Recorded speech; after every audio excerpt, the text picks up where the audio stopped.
السلام عليكم ورحمة الله وبركاته. الحمد لله الذي نور قلوب المؤمنين، والصلاة والسلام على النبي الكريم. أما بعد، فأعوذ بالله من الشيطان الرجيم. بسم الله الرحمن الرحيم. لقد كان لكم في رسول الله أسوة حسنة. وقال النبي صلى الله عليه وسلم: فإن خير الحديث كتاب الله، وخير الهدي هدي محمد صلى الله عليه وسلم، وشر الأمور محدثاتها، وكل بدعة ضلالة، أو كما قال عليه السلام. ہر قوم پر اڑی جا رہی ہے، جو چلتی تھی گھٹنوں کے بل بڑھی جا رہی ہے. ہر قوم پر اڑی جا رہی ہے، جو چلتی تھی گھٹنوں کے بل بڑھی جا رہی ہے. اے قوم مسلم، تجھے کیا ہوا کہ سواری سے پیدل چلی جا رہی ہے؟ یہ داڑھی کی دشمن ہوئی قوم ایسی کے مردوں سے عورت بنی جا رہی ہے.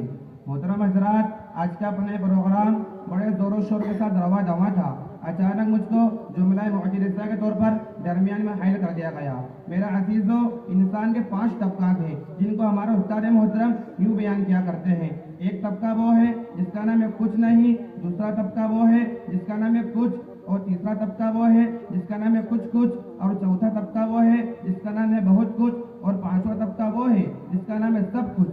میرے پیاروں، میں اول کے طبقے میں شمار کیا جاتا ہوں، مگر یہ سوچ کر مائی پر آ گیا ہوں کہ آج کے اکابر اور بزرگان دین ہمارے اوپر سایہ فگن ہے، مگر کل جب یہ نہ ہوں گے اور دنیا ہم نااہلوں کو مقتدی بنائے گی اور امت کی باغ دور ہمارے ہاتھوں میں دے دی جائے گی اور خود کی اصلاح نہ ہونے کی بنا پر صحیح قیادت نہ ہو پائے گی، تو غیر ہم کو یوں تانا دیں گے: تھے وہ تمہارے ہی آبا تم کیا ہو، تھے وہ تمہارے ہی آبا تم کیا ہو، ہاتھ پر ہاتھ درے منتظر پردہ ہو. محمد کا دم بھرنے والوں، آج مسلمان تنزل کی طرف کیوں جا رہا ہے جبکہ کبھی مسلمان پوری دنیا کی قیادت اور سربراہی کر رہا تھا؟ وہ مسلمان جو کل تک سمندروں اور ہواؤں کا اپنے تابع کیے ہوئے تھا، آج وہ ذلیل کیوں ہو رہا ہے؟ وہ مسلم قوم جس کی ایک آواز پر درندوں نے چند لمحوں میں جنگل خالی کر دیے تھے، آج ایک چونٹی بھی اس کا حکم ماننے کے لیے تیار نہیں. جن کی صورتوں کو دیکھ کر کروڑوں کفار نے اسلام قبول کیا تھا، آج ان کی صورتوں پر دہشت گردی کا الزام کیوں لگایا جا رہا ہے؟ وہ مسلمان جن کی امانت داری کو دیکھ کر دشمن بھی اپنی جوان لڑکیوں کو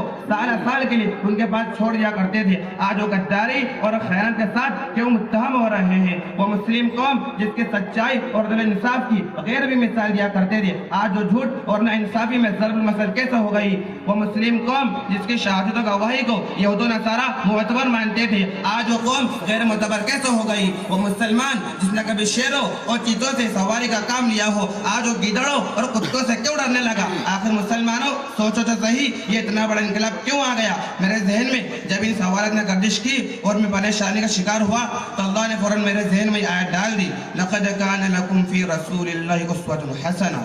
ترجمہ: تمہارے لیے رسول اللہ صلی اللہ علیہ وسلم کی زندگی میں بہترین نمونہ ہے. میں نے کہا مشکل کا حل ہو گیا. جب تک مسلمان نبی کے طریقے پر تھا تو کامیاب تھا، جب تک مسلمان صحابہ کی اتباع کر رہا تھا تو ہدایت پر گامزن تھا، جب تک مسلمان قرآن اور سنت کی روشنی میں فیصلہ کرتا رہا دنیا اس کے فیصلے کو مانتی رہی، جب تک مسلمان نبی کے طریقے کو نہیں بولا تھا دنیا کی کوئی سپر طاقت اس کا مقابلہ نہ کر سکی. یہی وجہ تھی کہ اگر مرے بھی تو کامیابی کی موت مرے. اور آج جب کہ مسلمانوں نے نبی کے طریقے کو چھوڑ دیا، قرآن اور سنت کو بھلا دیا، صحابہ کرام کی اتباع کو حقیر سمجھا، قرآن و حدیث کے فیصلوں کو نہیں مانا، تو بتلاؤ یہ ذلت کے گہرے غار میں نہیں جائے گا تو اور کہاں جائے گا؟ یہ ہلاک و برباد نہیں ہوگا تو اور کیا ہوگا؟ غیر نوجوانوں، آپ اس در سے لے کے جانے کے قابل اور میزان عدل میں تولے جانے کے لائق ہے بات کہ آج جتنی بیماریوں نے جنم لے رکھا ہے، جتنی رسوم بدعات پیدا ہو گئی ہے، جتنی خرافات آج پھیل رہی ہے، یہ سب کچھ کیوں ہو رہا ہے؟ نبی کے طریقے کو چھوڑ دینے اور قرآن اور سنت کو بھلا دینے کی وجہ سے ہو رہا ہے. مسلمان اگر پریشان ہوا تو نبی کے طریقے سے اعراض کرنے کی وجہ سے ہوا. مسلمان اگر مقروض ہوا تو سنت پر عمل نہ کرنے کی بنا پر ہوا. مسلمان پر دوسری قوم اگر مصطلح ہوئی تو صحابہ کرام سے روگردانی کرنے کی وجہ سے ہوئی. مسلمان آج کے دور میں بم، میزائل اور گولیوں کا نشانہ بنایا گیا تو نبی کی سنت جہاد کو چھوڑنے کی وجہ سے بنایا گیا. مسلمان وہ نہیں جس کو حالت بدل دے، بلکہ مسلمان وہ ہے جو خود حالت کو بدل دے. کردار سے بنائیے معیار زندگی، ماحول سے حیات کا سودا نہ کیجیے. آج غیر قومی ترقی پر کیوں ہے؟ غیر قومی ترقی پر کیوں نہ ہو؟ غیر قوم نبی کے طریقے کو اپناتی جا رہی ہے. ایک ایک سنت کو وہ اپنی زندگی کا نصب العین بنا رہے ہیں. بڑے بڑے سائنسداں سنتوں کے فوائد کثیرہ کو دیکھ کر ایمان لانے پر مجبور ہو رہے ہیں. مسلمانوں آج ہمیں تو راحت و آرام سے فرصت ہی نہیں کہ مطالعہ کریں، ورنہ تو جدید سائنس اور سنت نبی جیسی کتابوں کا مطالعہ کر کے دیکھو، ہزاروں واقع تم کو ایسے ملیں گے. دشمن اسلام یہود و نصارہ کتنی تیزی کے ساتھ سنتوں کو اپناتے جا رہے ہیں، یہاں تک کہ بیت الخلاء میں جانے کی سنتوں کو بھی انہوں نے نہیں چھوڑا. میں زیادہ تفصیل میں نہیں جانا چاہتا. رسول اللہ نے فرمایا تھا کہ انحکوا الشوارب واعفوا اللحى، مونچھوں کو اچھی طرح پست کرو اور داڑھی کو بڑھاؤ. مسلمانوں نے اس کا الٹا کرنا شروع کر دیا. نبی نے فرمایا تھا افشوا السلام بینکم، سلام کو آپس میں رواج دو. مسلمانوں نے اس کو بھلا دیا. نبی نے فرمایا تھا اتقوا الدنیا، دنیا سے بچو. آج مسلمان دنیا کے پیچھے پڑا ہوا ہے. مسلمانوں تو محمد صلی اللہ علیہ وسلم کی سنت سے اعراض کر کے محبت کا دعویٰ کرتے ہو. آپ صلی اللہ علیہ وسلم نے فرمایا من رغب عن سنتی فلیس منی، جو میری سنت کو چھوڑ بیٹا اس کو کہہ دو کہ میری امت کی فہرست سے نکل جائے. جہاں چاہے جائے، جو چاہے بن جائے، یہودی بن جائے، نصرانی بن جائے. میں نے نبی سے پوچھا آپ کا عاشق کون ہے؟ اے محبوب آپ کو کون پیار کرتا ہے؟ دوستو عاشق وہ نہیں جو داڑھی ہی رکھتا ہو، بلکہ میرے محبوب کا عاشق وہ ہے جو نبی کی ایک ایک سنت سے پیار کرتا ہو. رحمت للعالمین کا فرمان ہے من احب سنتی فقط احبنی، جو میری سنت سے پیار کرتا ہے وہ میرا عاشق ہے. یہ داڑھی رکھنا حضور کی سنت ہے، مونچھیں کٹوانا آقا کی سنت ہے، السلام علیکم کہنا محبوب کبریٰ کی سنت ہے. ایک عاشق صادق نبی صلی اللہ علیہ وسلم کا تربیت یافتہ صحابی جن کی داڑھی کا صرف ایک بال تھا، ایک مرتبہ حضور کو ہنستے ہوئے دیکھ کر اپنے دل میں خیال آ گیا کہ آقا مدنی میرے اس بال پر ہنس رہے ہیں، تو آپ کی آنکھوں سے اوجھل ہو کر اس بال کو توڑ ڈالا اور پھر نبی کی خدمت میں حاضر ہوئے. جب نبی نے دیکھا کہ داڑھی کا وہ بال نہیں ہے تو فوراً آپ کے چہرے انور کا رنگ متغیر ہو گیا. ان صحابی نے سلام کیا، اللہ کے رسول نے چہرہ پھیر لیا. ان صحابی نے آگے آ کر پھر سلام کیا، نبی نے پھر چہرہ پھیر لیا. وہ صحابی سمجھ گئے کہ محبوب باری ناراض ہو گئے، فوراً آواز باختہ ہو گئے. فکر ہوئی کہ اب کیا ہوگا.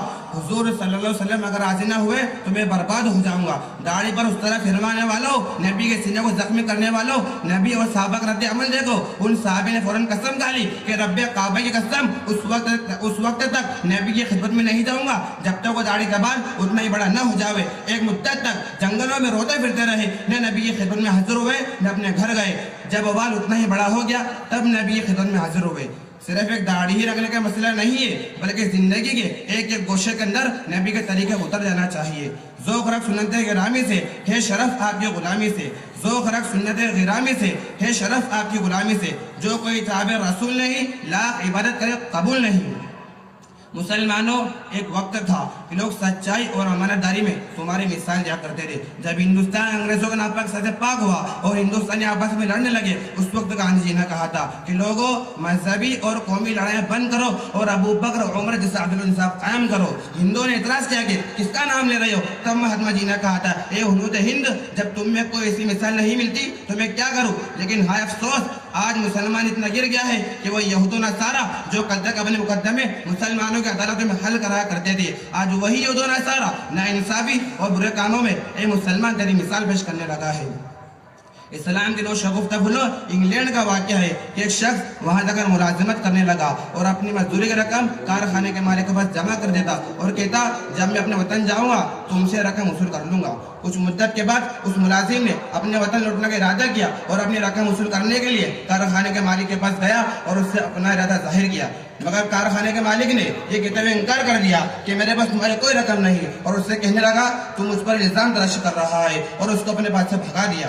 اور ملازم پریشان ہوا، اس نے عدالتوں کا سہارا لینا چاہا مگر اتنا انصاف کہا کہ حقوق دلوا سکے. دوستو احباب اور ملنے جلنے والوں نے بھی اس بارے میں اس کی کچھ رہنمائی نہ کی اور سب اس شہر کے مزداق بن گئے.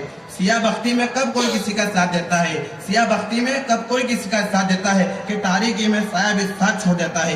کسی نے اسے بتلا دیا کہ فلاں مندر میں گرو جی رہتے ہیں، اس سے جا کر شکایت کرو، وہ تمہارا حق دلوا سکتا ہے. وہ گیا اور اپنا تمام واقعہ بیان کیا. گرو جی نے ایک چھوٹی سی پرچی لکھ کر اس کو دی اور کہا کہ اسے لے جاؤ اور کارخانے کے مالک کو دکھا دینا اور پھر اپنی رقم کا مطالبہ کرنا. وہ گیا اور وہ پرچی جیسے اس کو دکھائی اور اس نے اس کو پڑھا اور فوراً اس کی رقم اس کے حوالے حوالہ کر دی اور ملازم حیران ہو کر پوچھنے لگا کہ حضور اس پرچی پر اسے کون سی بات لکھی ہوئی تھی؟ تب سے پہلے تو تم بالکل انکار کر رہے تھے کہ میرے پاس تمہارا کوئی پیسہ نہیں۔ وہ کہنے لگا اس میں یہ لکھا ہوا ہے کہ اے فلاں تو مسلمان کب سے ہو گیا؟ کسی کا لے گھر رکھ لینا یہ تو مسلمان کیا کرتا ہے، معلوم ہوتا ہے تو بھی مسلمان ہو گیا۔ مسلمانوں سوچو آج تم تنزل کے کس درجے پر پہنچ چکے ہو، کسی نے تمہارے حال پر افسوس کرتے ہوئے کہا ہے مسلمانوں کیا سے کیا ہو گئے تم، مسلمانوں کیا سے کیا ہو گئے تم، ابھی جاگے تھے ابھی سو گئے تم۔ آخر سوچو تو صحیح یہ سب کچھ کیوں ہو رہا ہے؟ جب غور کیا تو معلوم ہوا کہ سب کچھ اس لیے ہو رہا ہے کہ مسلمان اپنی راہ بھول گئے، عذاب قبر کا خوف اس کو نہیں رہا اور اللہ کے دربار میں پیشی کا یقین نہیں ہو رہا۔ مسلمانوں بتلاؤ جب قیامت کے دن جہنم کی تپش کی وجہ سے تمہیں پیاس لگے گی اور تمہاری زبان پیاس کی وجہ سے سینے پر آ پڑے گی اور تم پانی پانی پکارو گے، پھر تم حوض کوثر پر مالک کوثر شافع محشر حضور صلی اللہ علیہ وسلم کو دے کر بھاگو گے اور پانی مانگو گے۔ اس وقت اگر نبی نے چہرہ پھیر لیا اور یوں کہہ دیا کہ میرے متبعین میں سے نہیں تو تم کو فرشتوں کی ماں سے کون بچا سکے گا؟ آج جو کچھ بھی دنیا کے اندر ہو رہا ہے، جتنی مصیبت آج پیدا ہو رہی ہے، ان سب کی جڑ آخرت کا خوف اور موت کی یاد کا نہ ہونا ہے۔ ورنہ تو صحابہ کرام کی زندگی کو دیکھو کتنی آرام و سکون کے ساتھ گزرتی نظر آتی ہے۔ وجہ کیا تھی؟ وجہ صرف یہی تھی کہ ان کی تربیت نبی نے کی تھی اور ان کے دلوں پر ہر وقت آخرت اور موت کا خوف سوار رہتا تھا۔ مسلمانوں اگر آج بھی ترقی چاہتے ہو تو صحابہ کے نقش قدم پر چلنا ہوگا اور اپنے آپ کو قرآن و حدیث کا پابند بنانا ہوگا۔ اللہ ہم سب کو دنیا اور آخرت کی ترقی سے مالا مال فرمائے۔ ایک شعر کے ساتھ اپنی بات کو ختم کرتا ہوں۔ جس دور پہ نازاج دنیا ہم وہ زمانہ بھول گئے، دلوں کی کہانی یاد رہی ہم اپنا فسانہ بھول گئے، منہ دیکھ لیا آئینے میں پر داغ نہ دیکھے سینے میں، جی ایسا لگایا جینے میں مرنے کو مسلمان بھول گئے۔ تکبیر تو اب بھی ہوتی ہے مسجد کی فضا میں اے انور، تکبیر تو اب بھی ہوتی ہے مسجد کی فضا میں اے انور، جس ضرب سے دل ہل جاتے تھے وہ ضرب لگانا بھول گئے۔ وآخر دعوانا ان الحمدللہ رب العالمین والسلام علیکم ورحمۃ اللہ وبرکاتہ۔ ماشاءاللہ طالب علم نے بہت ہی بہترین